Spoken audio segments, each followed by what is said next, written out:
स्वीकार करें कि सोते समय आपको बहुत सावधान रहना है।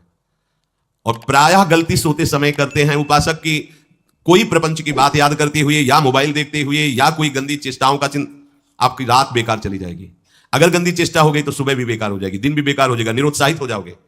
सोते समय आपको समय नहीं देना व्यर्थ चिंतन का। उसी समय विषय चिंतन होता है, उसी समय विषय भोग की आकांक्षा जागृत होती, उसी समय विषय देखने की इच्छा होती। मोबाइल है तो जिस समय आप अपनी शैया पर जाएं स्विच ऑफ कर दें, उसमें मैसेज घंटी आने का कोई भी रास्ता मत रखें। मान लीजिए आप उपासक हैं भगवत प्राप्ति के, 30-35 वर्ष ये नहीं था तो सब मर नहीं गए थे, और बोले इमरजेंसी, जब इसकी 30-35 वर्ष से पहले इसकी कोई रचना नहीं थी मुझे लगता है, क्योंकि 30-35 वर्ष में ही इसका विस्तार देखा है। नहीं तो कभी किसी के पास मोबाइल नहीं, कोई बड़े अधिकारी तो इतना बड़ा वो, इतना बड़ा वाला वो ऐसे रखते थे। नहीं तो मोबाइल तो हमें लगता है 30-35 वर्ष।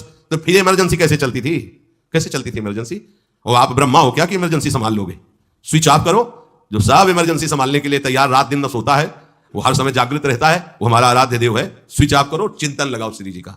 ये जो रात्रि के शयन के समय मोबाइल में इधर उधर दृश्य देखने हैं, अपने सर्वनाश का बीज बोना है। मान लो, हमारी प्रार्थना मान लो, ये उस समय मन आपको परेशान करेगा जब कमरे की सिटकिनी अंदर से बंद होगी। सबसे प्रार्थना है रात्रि के शयन के समय।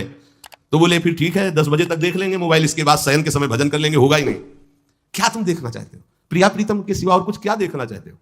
वो तो सुभग सुंदरी सहज सिंगार, सहज शोभा सर्वांग प्रति सहज रूप वृषभानुनंदिनी।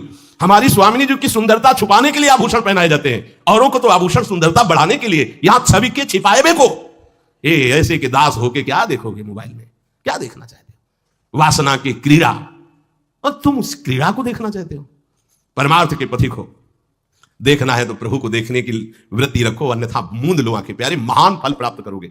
सबसे प्रार्थना है एकांत में मोबाइल रूपी दुश्मन से बचो।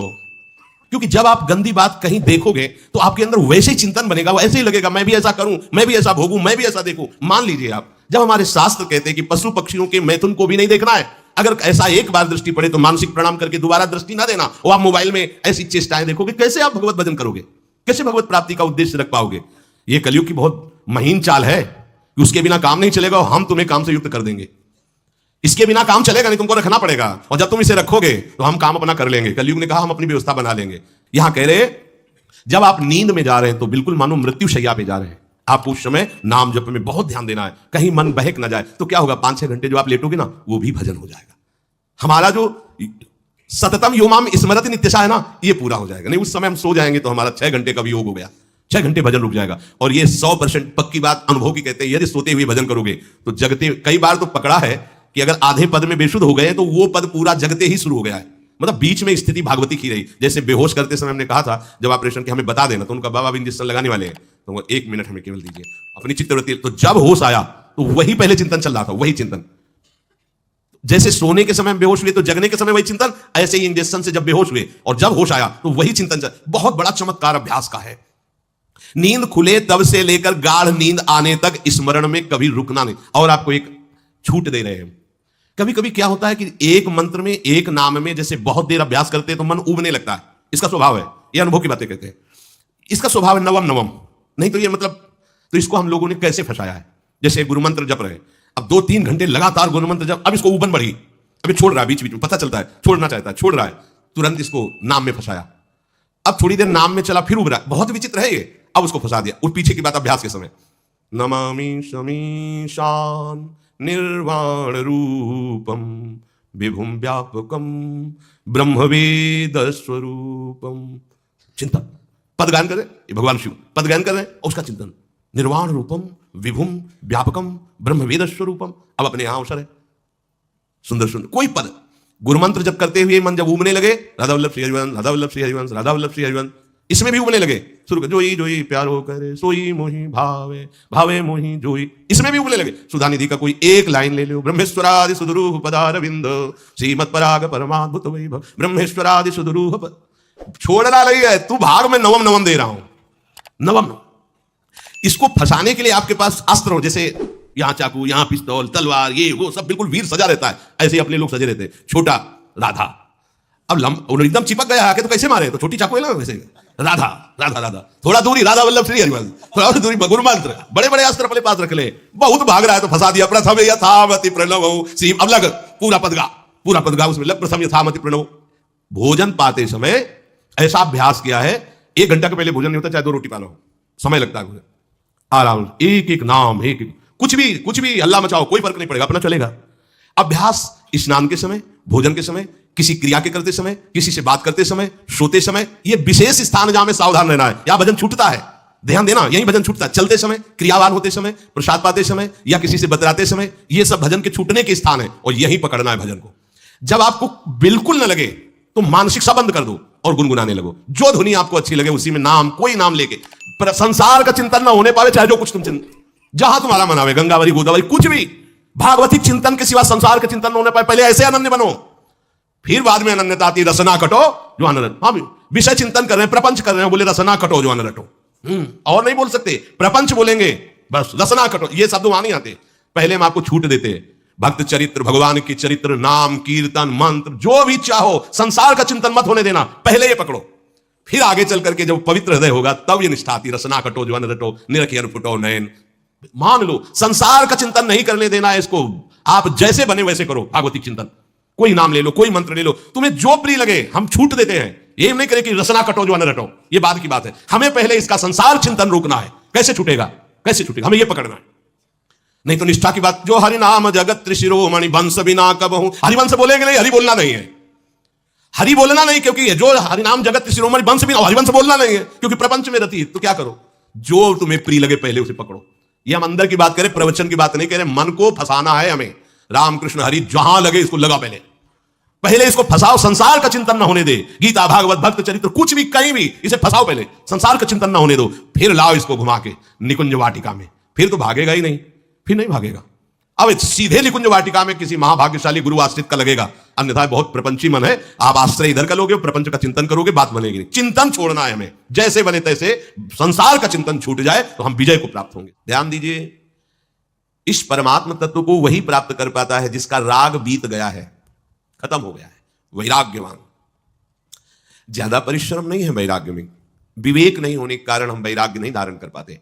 हम बाहरी बातों को वैराग्य ले लेते हैं, ऐसा कपड़ा बदल लेना, या कपड़ा ना पहनना, या लौकी का कमंडल, मिट्टी का पात्र, तो हम अपने को वैरागी। बात यहां नहीं रुकेगी। वैराग्य का इतना ही मतलब नहीं, ये भी एक बाह्य अंग है वैराग्य का, पर वैराग्य का सच्चा स्वरूप है वीतरागा। कहीं कुछ भी अच्छा नहीं लग रहा, कोई भी सुख आकर्षित नहीं कर रहा, लोक लोकांतर की प्रतिष्ठा, मान, सुख, ऐश्वर्य, व्यक्ति, कुछ अच्छा नहीं, राग खत्म हो गया। ऐसा उस अक्षर ब्रह्म को, अविनाशी तत्व को जान पाता है। जगते भयो फिरे बैरागी, जैसे हरिवंश, प्रपंच, बंच, सब ये काल ब्याल को खायो।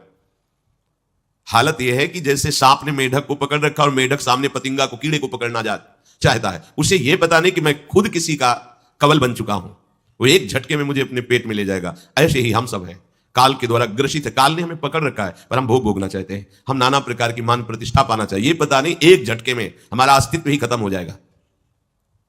जिनके अंतःकरण में किसी भी व्यक्ति, वस्तु, स्थान, पद, प्रतिष्ठा का राग ही नहीं रह गया है, उसे कहते हैं वैराग्यवान। वीतरागाह, राग ही नहीं है। जिनका अंतःकरण निष्पाप, निर्मल हो चुका है, जिनके हृदय में केवल भगवत प्राप्ति की उत्कट लालसा जागृत हो गई है, ऐसा साधन संपन्न उपासक परमात्म तत्व में प्रवेश पाता है। अध्यात्म मार्ग की ऊंचाई पर वो स्थित हो जाता है।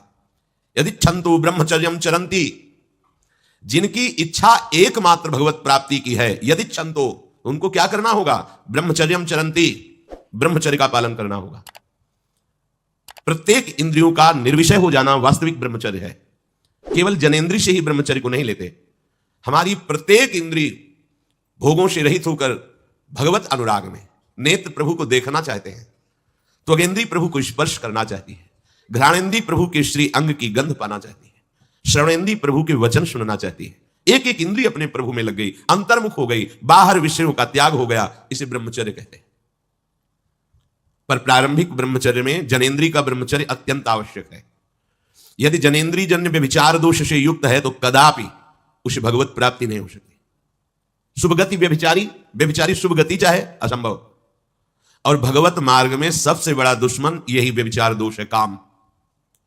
इसी से हमारा हृदय मलिन होता रहता है, अंधा बटे और बड़ा चबाए वाली दशा रहती है। हमें 50 वर्ष हो गए, अरे 50 जन्म हो जाए, तुम व्यभिचार करो, गंदी बातें करो, गंदे चिंतन करो, तो समय व्यतीत करें, अनंत जन्म व्यतीत हो गए, भगवत प्राप्ति हुई क्या?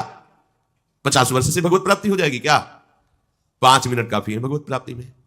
एक बार नाम काफी है। वो स्थिति तो लाओ। बार बार बहिर्मुख वृत्तियों के द्वारा विषयों में सुख बुद्धि कर लेने से हमारा सारा का सारा अध्यात्म चिंतन बदलता रहता है, इसलिए लाभ नहीं मिल पाता, एक रस चिंतन नहीं रह पाता। बार बार विक्षेपी विषय करते रहते हो, हम सहते रहते हैं और भोगते रहते हैं। एक बार तो हिम्मत करके उठो। अवलो नशानी अब ना नशई हो, एक बार तो दृढ़ बनो। बस मन के अनुकूल चलने की बात को तुम्हें रोकना होगा, तभी तुम्हारे अंदर यदि क्षंतो ऐसी इच्छा जागृत होगी। पक्का पक्का ऐसा ही है। जब हम किसी विषय के वेग को सहते हैं, विषय नहीं भोगते हैं, तो मन बहुत जलाता है। उस जलन में फिर एक ही बात होती है, बस भगवत प्राप्ति हो जाए, झंझट खत्म हो जाए। कब तक हम इसमें चलेंगे? एक बार भगवत, वो जलन हमको भगवत प्राप्ति की इच्छा प्रकट करती है। अपने लोग क्या करते हैं? जलन को मिटाने की कोशिश करने लगते हैं। तो भगवत प्राप्ति की इच्छा क्या? भोग प्राप्ति की तृष्णा जागृत हो जाती है। भोगे हुए भोगों को बार बार भोगने की इच्छा का नाम तृष्णा है। बाहर और भीतर से कोई सहयोगी नहीं, जल रहा है उपासक, तब रास्ता निकलता है भगवत प्राप्ति का, तब इच्छा प्रकट होती है। अब नहीं, बहुत जल लिया, अब तो केवल प्रियाजू के समीप जाना है, अब तो प्रभु के सानिध्य में रहना है, नहीं इन भोगों की जलन में जलना है। पर यहां तक पहुंचने के लिए जलना होगा, तभी लिखा सहित सहित बाढ़ है भगति तास्तिति क्षस्य भारत, क्योंकि आगमा पाइनो अनित्यास, ये नाशवान काम क्रोधादि तुम्हें प्रेरित करेंगे, तुम इनके वेगों को सह जाओ। ये स्थायी नहीं है, आगमा पाइनो है, आने जाने वाले हैं, और ये सहन करने से नष्ट होते हैं, भोगने से बढ़ते हैं। यदि क्षंतो, अगर भगवत प्राप्ति की इच्छा है तो ब्रह्मचर्यम चरंती, ब्रह्मचर्य का पालन करना ही होगा, इसमें कोई गुंजाइश नहीं, क्योंकि आप चल ही नहीं सकते। ध्यान से सुन लो, ये मनोरंजन का मार्ग नहीं है। इसमें मन ही मार तनहारिक है वृंदावन में गाज, इसमें मन मारना होगा। प्रायः ये मन को दुलार करने वाले लोग कभी भाग्य से सत्संग में भी आ जाते हैं, कभी श्री विग्रह के दर्शन करने भी मंदिर पहुंच जाते हैं, कभी तीर्थ याटन भी करते हैं, पर इनका कोई लक्ष्य नहीं होता। हाँ, सुन लिया सत्संग, बढ़िया है, लक्ष्य नहीं होता। यहां लक्ष्य वालों की बात हो रही। यदि क्षंतो, यदि तुम्हारी ऐसी इच्छा जागृत हो रही किसी जन्म में भगवत प्राप्ति करनी, तो ब्रह्मचर्यम चरंती। आप सच्ची मानिए, जिसके निकालने में तुमको सुख की अनुभूति हो रही, उसको रोकने में कितनी सुख की अनुभूति होगी। उन्मत्त हो जाओगे बहुत जल्दी। आपके सारे के सारे करण भगवदाकार होने लगेंगे यदि आप ब्रह्मचर्य का पालन करेंगे। शरीर स्वस्थ, हल्का, मन प्रसन्न, नींद आदि पर विजय, कितने गुण ही गुण। और ब्रह्मचर्यहीन आलस्य, प्रमाद, भोगों का चिंतन, मन का डिप्रेशन में पहुंचना, कमर में दर्द, टांगों में दर्द, सर में दर्द, घबराहट होना, बिना किसी कारण के मन भयभीत हो रहा है, भोजन अपच हो रहा है, बिना किसी प्रक्रिया के वीरनाश हो रहा है, बिना किसी प्रक्रिया के। काहे को? मृत्यु स्वयं स्वीकार कर रहे हो, ये मृत्यु है। चाहे भगवान दत्तात्रेय जी बोल रहे हैं या भगवान कपिल देव जी बोल रहे हो, जब उपासक को संबोधन करते हैं भगवत प्राप्ति के लिए, तो कहते हैं कि इस भोग वृत्ति को साक्षात मृत्यु रूप देखो, ये मृत्यु है तुम्हारी। जब शरीर राग त्यागना है तो तुम शरीर से भोग भोगोगे, तो आसक्ति शरीर की पुष्ट होगी, आसक्ति भोग सुख की पुष्ट होगी, है नहीं? कितने दिन शरीर रहेगा, कितने दिन भोग रहेंगे? विचारवान बनो। ब्रह्मचर्यम चरंती, ब्रह्मचर्य का पालन करो। उपासक जो ब्रह्मचारी होता है, उसका खिला हुआ चेहरा रहता है, जैसे कमल खिला हुआ, बिना किसी कारण के उसकी मुख मुद्रा में प्रसन्नता होती है। जो ब्रह्मचर्यहीन होता है, बुझा हुआ चेहरा होता है, तेजहीन, बिना किसी कारण के वो शोकग्रस्त लगता है। बैठा है, आपको लग रहा है शांत है, लेकिन आप चेहरे को देखो, वो एक शोकग्रस्त है, कुमलाया हुआ चेहरा, अशांत चेहरा, मुख प्रसन्न, तन तेज विराजा। यह है ब्रह्मचर्यम चरंती, भगवत आराधन संपन्न उपासक का। जैसे आग में पैर रखते हुए कोई चले तो कैसे चलेगा, ऐसे ही ब्रह्मचारी की पहचान है। इतनी स्फूर्ति उसके अंदर होती, जैसे आग में चलने वाला पूरा पैर नहीं रख पाएगा, अगला कदम रख देगा क्योंकि ताप लग रहा है, ऐसे उसकी स्फूर्ति होती पैरों में। उसकी आंखें एकाग्र रहती है, चंचलता इधर उधर या बार बार झपकना, यह विषयी पुरुष का लक्षण। बार बार पलक झपकना, यह विषयी पुरुष का लक्षण। इधर उधर ताक झांक, चंचलता, ऐसा बैठे तिनका तोड़ रहा है, पैर हिला, यह सब विषयी पुरुष के लक्षण है।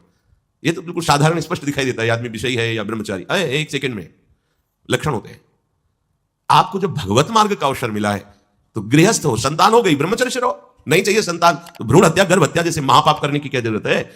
उसी वीर से संतान उत्पन्न होती है जिसको आप नष्ट कर रहे हो, जिसको आप ऐसे पानी में बहा रहे हो, व्यर्थ फेंक रहे हो, तो उसको भ्रूण हत्या का पाप लग रहा है, तो तुमको पुण्य लग रहा है, वीरपात कर रहे हो तुम्हें भी वही हत्या लग रही है, क्योंकि उसमें वही जीवात्मा है जो मां के गर्भ में जाके बालक रूप धारण कर लेती है, उसको तुम नष्ट कर रहे हो। और बुद्धि भ्रष्ट हो गई है, समझ में नहीं आता। व्यर्थ में वीरपात करते हो, व्यर्थ में। तुम्हारा भजन बनेगा, तुम अध्यात्म के योगी बनोगे, मजाक है अध्यात्म का मार्ग। होश में हो जाओ, ये मन की दुलार को बंद करो। जब तक इच्छा ही नहीं भगवत प्राप्ति की, तो फिर तुम कैसे भगवत प्राप्ति कर पाओगे? भगवत प्राप्ति की इच्छा कैसे होगी जब तुम्हारी इस तरह से निंदनीय वृत्तियां हैं? इंद्रियों को दुलार कर रहे हो, मन को दुलार कर रहे हो, भगवत प्राप्ति चाहते हो, आचरण नीच और चाहते हो उच्च पदवी। सावधान हो जाओ।